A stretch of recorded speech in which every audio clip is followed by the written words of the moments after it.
Our last speakers, yes, Kamilė Kaučikaitė and Rima Povilionienė. Are you both here, or is it? No, sadly, I'm only okay. one. Yes, yeah. I was just checking. I thought I didn't see Rima anywhere. And she will be presenting on a topic following Čiurlionis Unidentified Cycles, the hypothetical finale of the C cycle. So, over to you. Thank you.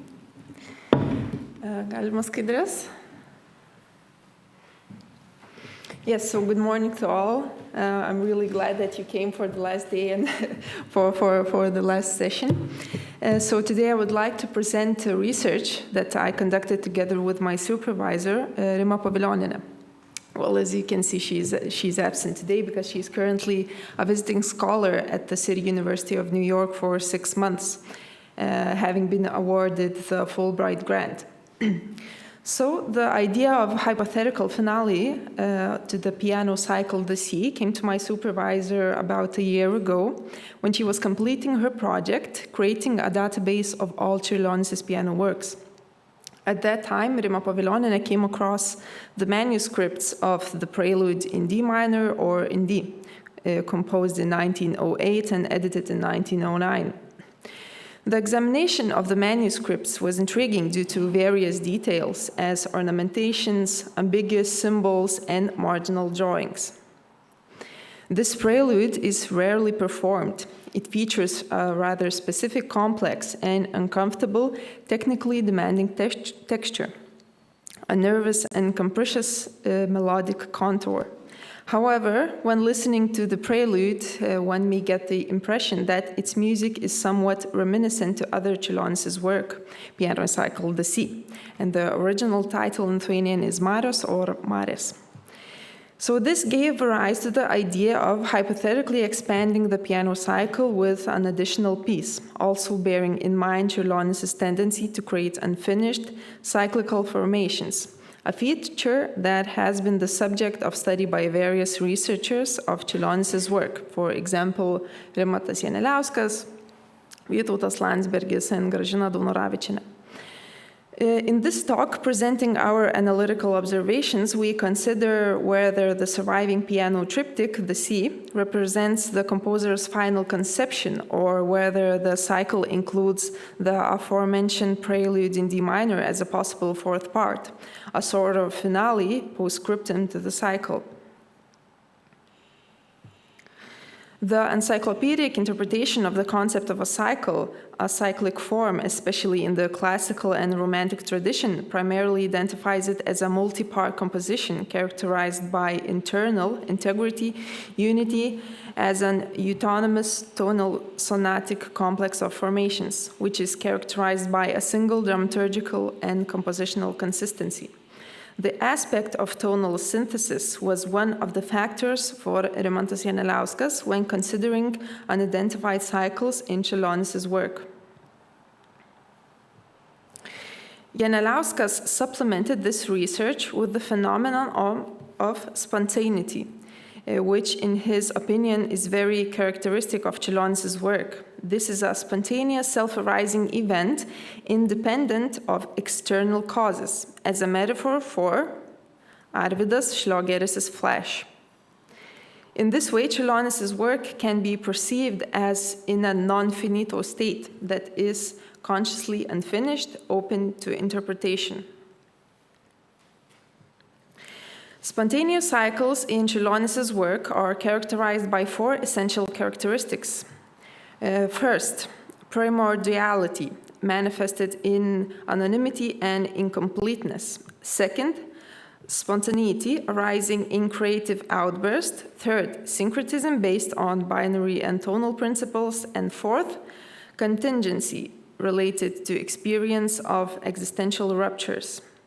Being fragmentary and at the same time conceptual, spontaneous cycles emerge as a counterpoint to projective cycles, which are complete, have a genre identity and programmatic names, and are created in a planned manner.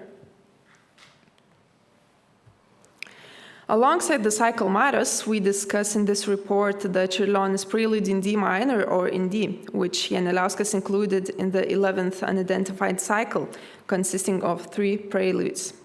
As may be seen in the slide, the numbering of 3 preludes varies. Perhaps the closest to Janeliauskas' theory is chronological approach by Darius Kučinskas.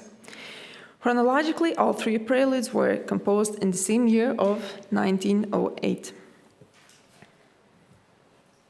According to Janeliauskas, the aspects of cyclicality are the following: the intonation material connecting the works created at different times, the motive of augmented fourth, the absence of titles, the general principle of triad, thesis, antithesis, and synthesis.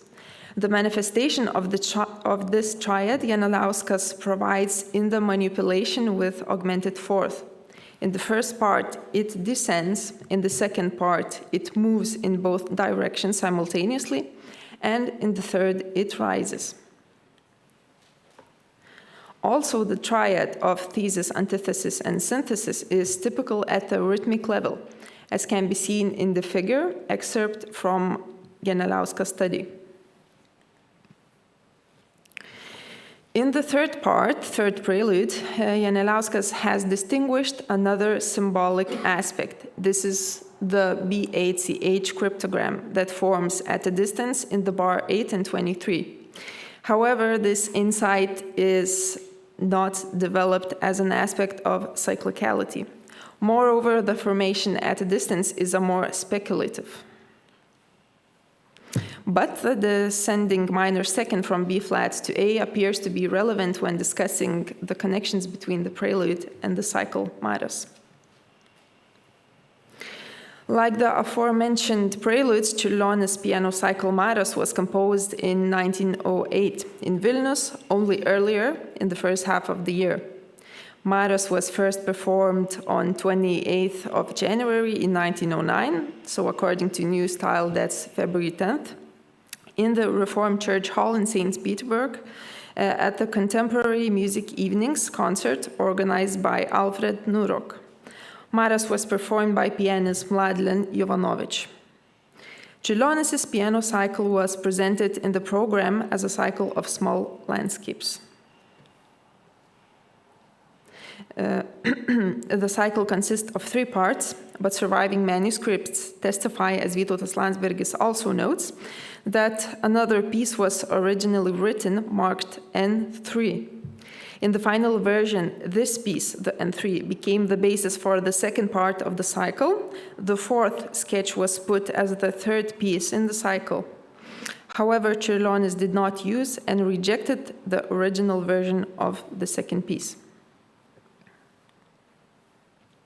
Maros is considered a completed cycle by the composer himself. This is also confirmed by Čiurlionis' letter of November 8th in 1908 to Sofija Kymantaitė, in which the composer states that he has finished writing Maros pieces, which he considers are the best. However, the title, Cycle of Small Landscapes, allows us to assume the composition of more than 3 parts. For example, a cyclical model in Čiurlionis' pictorial sonatas consists of 4 paintings each. By the way, Vytautas Landsbergis has stated that the piano Maros may be directly related to the painting cycle Sonata of the Sea. Moreover, talking about pictorial C, Landsbergis noted that Čiurlionis destroyed its scherzo, and in music C cycle, Čiurlionis refused a changeable, let's say, scherzo sketch. Such observations about the composer's own, albeit confirmed but possibly 4-movement cycle, encourage us to consider the connection of the prelude in D minor with Maros. However, the prelude in D minor, in our opinion, could not be in place of the missing scherzo, but with its musical material, it sounds like an organic end to the cycle, as a hypothetical finale to Maros. Further, I would like to name several aspects of the music structure on the basis of which such a hypothesis arises. The prelude as a 20-bar composition was first written down at the end of the summer of 1908. The composer noted the date and place in the manuscript. There are some interesting additional signs in this manuscript score. Also, this prelude was rewritten into the second manuscript, which contains 27 bars. The second manuscript is dated November of 1909. Čiurlionis returned to the prelude and edited the following. He wrote out a repetition, which in the first manuscript was marked da capo al fermata. Also, he extended the final bars. The dating of the second manuscript is based on the fact that second version of famous fugue in B-flat follows the prelude in the manuscript pages. One more note regarding the indication of genre, prelude. As we see in both manuscripts, Čiurlionis didn't write the word prelude. This title is mentioned by Stasys Šimkus when he published several books on Čiurlionis' musical works in 1925. Šimkus' edition was the first prominent collection publicizing Čiurlionis' piano works. In the first book, Šimkus put some representative works of Čiurlionis' style, 7 preludes and the fugue in B-flat. Prelude in D minor was included among them. Interestingly, in this collection, Šimkus did not publish piano cycle Marios. Marios was first published much later, only in 1957 in the collection of Jadvyga Čiurlionytė. So it would be interesting to find out why Šimkus did not include Marios in his books. When considering how this prelude relates to Marios, one can see several recurring similar elements that are generally characteristic of Čiurlionis' compositional thought, such as the wave graphics in the melody, the fractality of the rhythm, the use of a nervous trill, as well as the logic of the B-flat A motif, the 3-chord chain, and the tonal plan. The melodic motif in the shape of descending wave is characteristic of Čiurlionis' work. It emerges in various creative situations. This can be seen in the unused initial sketch of the second piece of Marios, the preamble to the fugue in B-flat, which Čiurlionis later abandoned, written in the same year 1908 as Marios and the prelude. The connection between Marios and the prelude in D minor can also be seen in the use of rhythmic fractality or dotted rhythmic figure, which is also frequent in Čiurlionis' compositions. The rhythmic pattern, which is consistently crushed or enlarged and repeated in the first and third parts of Marios, emerges in the prelude as well. Characteristic rhythmic formulas also create a sense of unity. Dotted rhythmic figures, triplets, are used extensively in both the cycle and the prelude. Another connecting element is the use of the trill. In the second part of Marios, the trill becomes a source of expressiveness in this piece. In the prelude, the trill is combined with a dotted rhythmic figure at the beginning. Continuation at the end of the melodic section, at the same time creating a nervousness of the sound. Here I would like to return to the B8CH motif mentioned by Anelauskas, or rather its first half B-flat A. This intonation of the descending minor second becomes the axis that shapes the sound of the first piece of the Marios.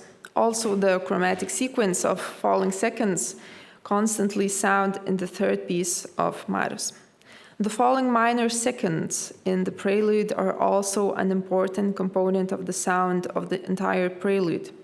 As if reproducing the shimmering surface of the water of the lagoon, the left-hand part in the final bars sound like a wavy triplet B-flat A. I would like to point out one more observation. The constant nervous sound of the third piece of Marios is stopped suddenly at the junction of bar 13 and 14, which would actually correspond to the golden ratio of the piece. At the end of bar 13, one could hear an unexpected harmony of major mode, which contrasts with this piece and in general with the entire Maros cycle. This is achieved through a three-chord motif that sounds like a choral, prayer-like impression. In the third part of Maros, this harmonic slowing down appears only once, but this chord progression may be regarded as an impulse to harmonize the descending seconds in the prelude.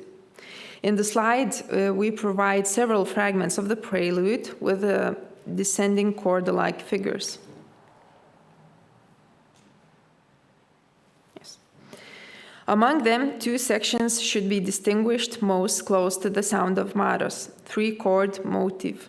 In prelude, it is used with a triplet rhythm, creating an effect of dotted rhythm like a slowed-down tempo. And finally, let's look at the tonal projection of Maros and the prelude.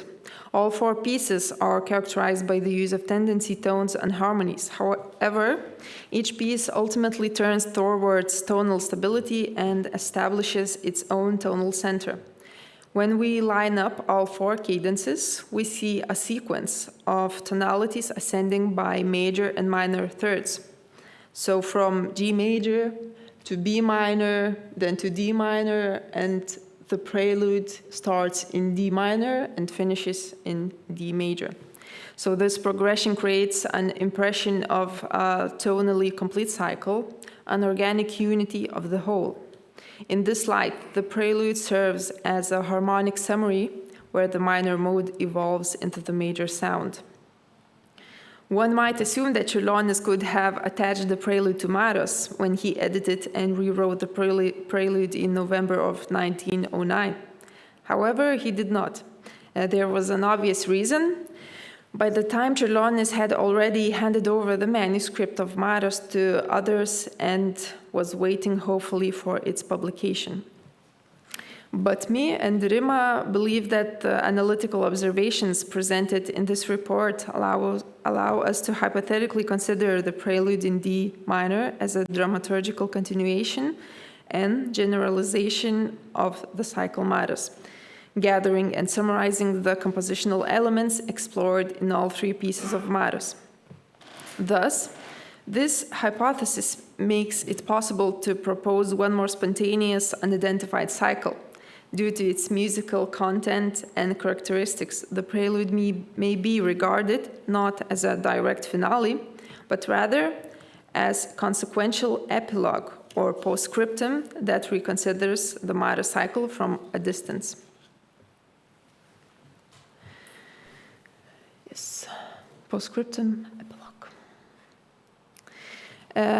At the end of this report, I would like to play an audio example comparing the end of the third piece from Maros. So you will hear the prayer-like chord progression, the three chords. And as well, I'll play the end of the prelude, where the prayer-like motif of the chords are kind of similar to the C.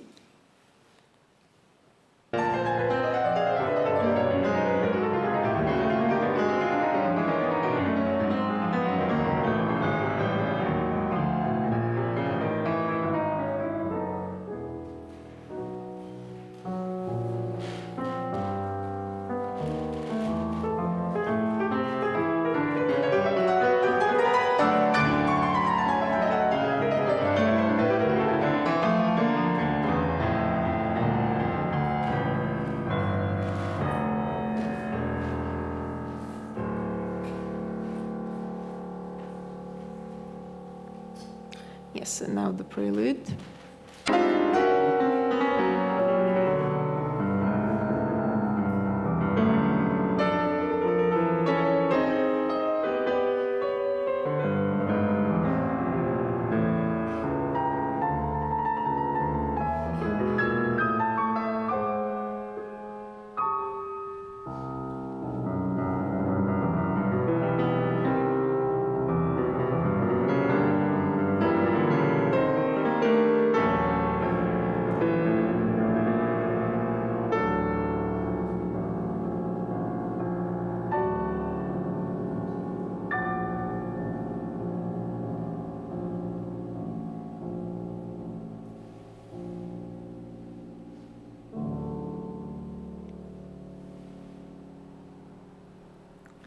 So these chords were the main reason that my professor Rima started searching answers for the similarities between prelude and the C.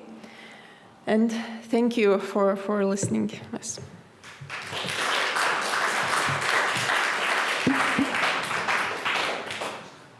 Well, thank you. I'd like to thank all the presenters straight away for some very rich and interesting presentations.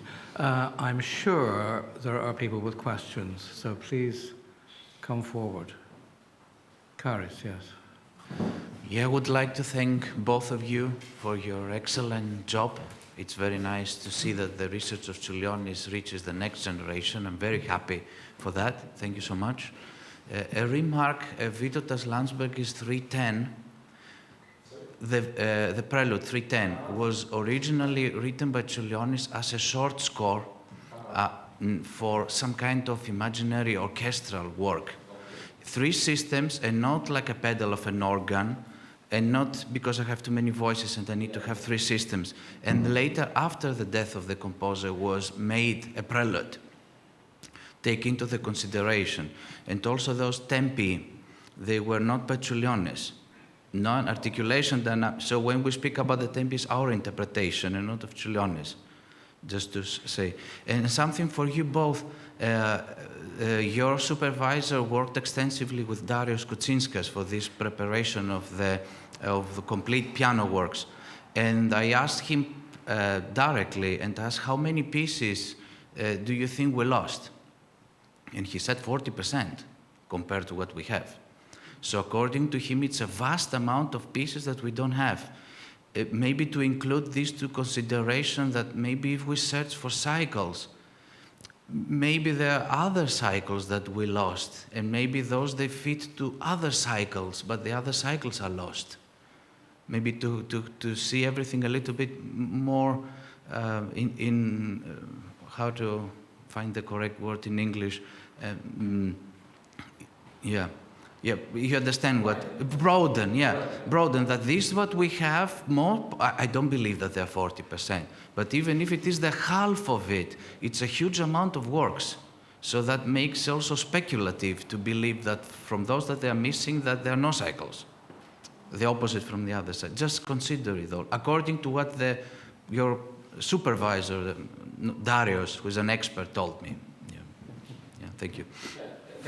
Yeah, of course. Yeah, no, thanks for the attention. Yeah, thanks for the specification. I'm perfectly aware of the fact that also as a foreigner researching Čiurlionis, I probably know 1% of what should be known. But I just want to specify that, of course, talking about the tempi, all the indications which are not by Čiurlionis, and but they are by his several editors. And this is quite clear, I guess, to me. But what I wanted to show is, specifically this, from what material we have, and also based on the studies, in this case, from mostly based on the Jaunelauskas concept of unidentified cycle, we have this theoretical background and this idea about Čiurlionis' cyclicality. And I just wanted to, in this very specific case, to offer this performative approach to the idea of cyclicality, in the sense of ensuring the cyclical consistency during the performance. But of course, it will be, like you said, there is a vast options of different ideas of cycle, and I would be glad to analyze those too, because the same cycle can be performed in different orders. One prelude, like you said, can be taken out. So this leads different time. This can lead. Yeah. This was my personal idea, of course, that I shaped on this existing background of Čiurlionis cycle as this unidentified cycle number 10, which is, of course, one of the 100 options that we have to perform Čiurlionis as a musical cycle. So yeah, thank you for the question. Yeah. Do you want to say something? No? Yeah. Okay.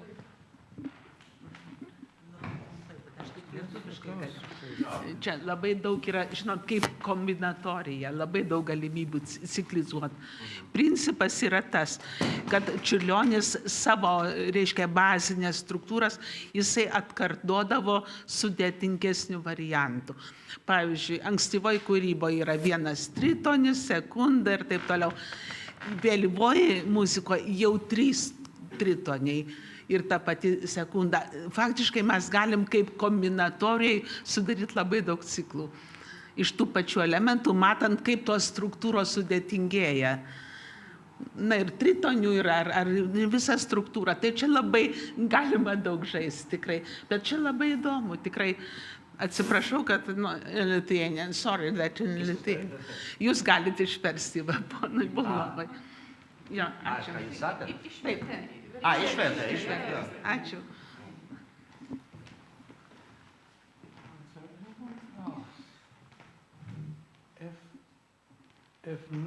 Thank you. If no one else has an interesting question, I might ask a boring, predictable one. The hunt for cycles, I think, is a very tricky thing to achieve.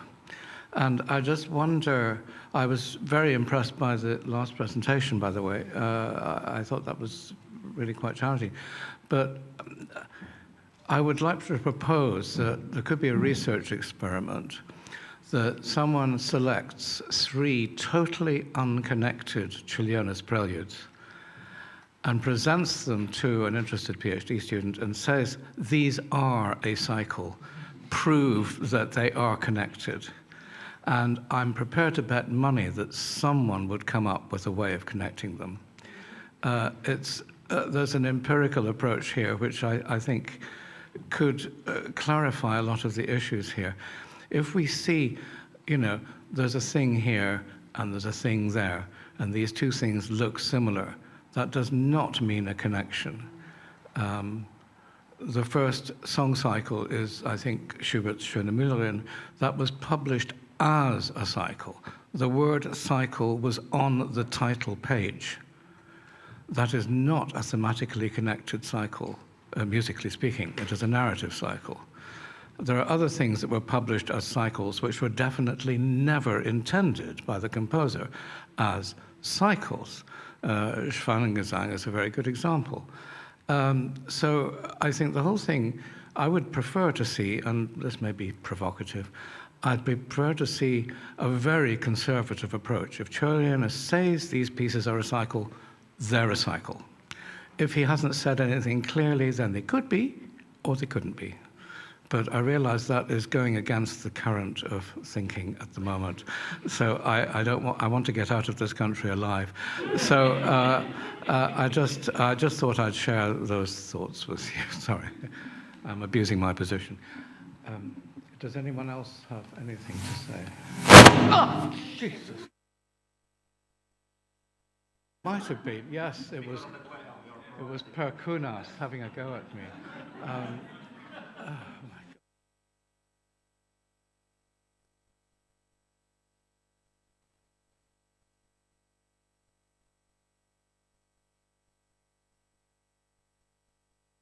Anyone else have anything to say?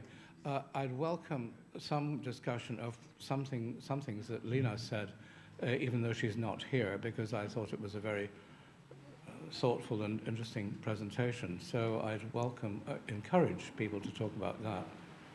But if not, then I feel like I'm closing an auction now. Are there any last bids? No? In that case, thank you all very much for your attention to all the fine speakers, and can we thank them all again, please? Thank you.